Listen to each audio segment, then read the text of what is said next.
غربت کا مارا ایک باپ اپنے 10 سالہ بیٹے کے ساتھ جا رہا تھا کہ اس نے راستے میں آم کا ایک باغ دیکھا جس میں پکے ہوئے آموں سے درخت لدے ہوئے تھے۔ بھوک کے عالم میں یہ پکے ہوئے آم اس آدمی کو اتنے بھلے لگے کہ اس نے انہیں چرانے کا فیصلہ کیا۔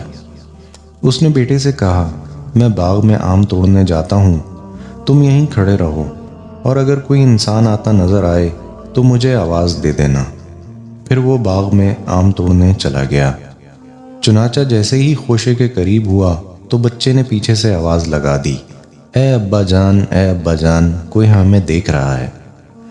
تو وہ گھبرا گیا اور ویسے ہی واپس لوٹ آیا۔ آ کے دیکھا تو گلی میں کوئی نہ تھا۔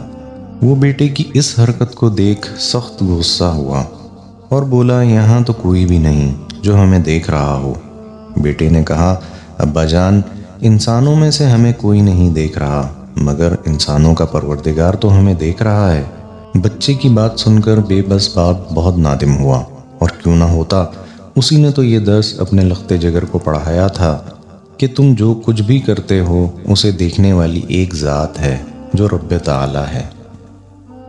باپ بیٹے کی یہ حرکت باغ کا مالک بھی اپنے بالا خانے سے دیکھ رہا تھا۔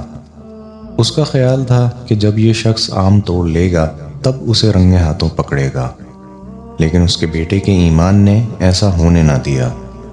باغ کے مالک نے فوراً خادموں کے ہاتھ کثیر تعداد میں آم اور ان میں کچھ مال رکھ کر اس باپ بیٹے تک پہنچا دیا۔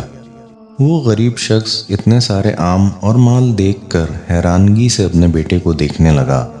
بیٹے نے کہا، ابا جان، آپ ہی تو کہا کرتے ہیں کہ اللہ بزرگ و برتر بندے کو وہاں سے رزق دیتے ہیں جہاں سے اس کا گمان بھی نہیں ہوتا۔ باپ نے بہتی آنکھوں کے ساتھ بیٹے کے سر پر ہاتھ پھیرا اور کہا، بے شک ہمارا رب ایسا ہی مہربان ہے۔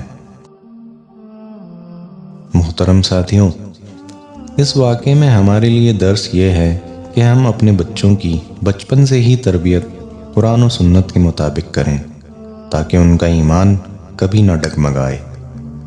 دوسری بات یہ ہے کہ ہم صرف اللہ کی ذات پر ہی توکل کرنے والے بنیں۔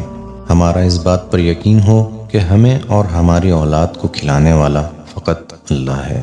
اسی نے ہم سب کو پیدا کیا ہے اور وہی ہماری تمام ضروریات کو پورا کرنے والا ہے، اور وہ اس پر توکل کرنے والوں کو کبھی اکیلا نہیں چھوڑا کرتا۔ اللہ تعالیٰ آپ تمام حضرات کی تمام جائز حاجات کو پورا فرمائے اور تمام مشکلات کو رفع کریں۔ اپنے ارد گرد موجود افراد کا خیال ضرور رکھیں اور مجھ خاکسار کو بھی اپنی دعاؤں میں یاد رکھیں۔ جزاکم اللہ خیر۔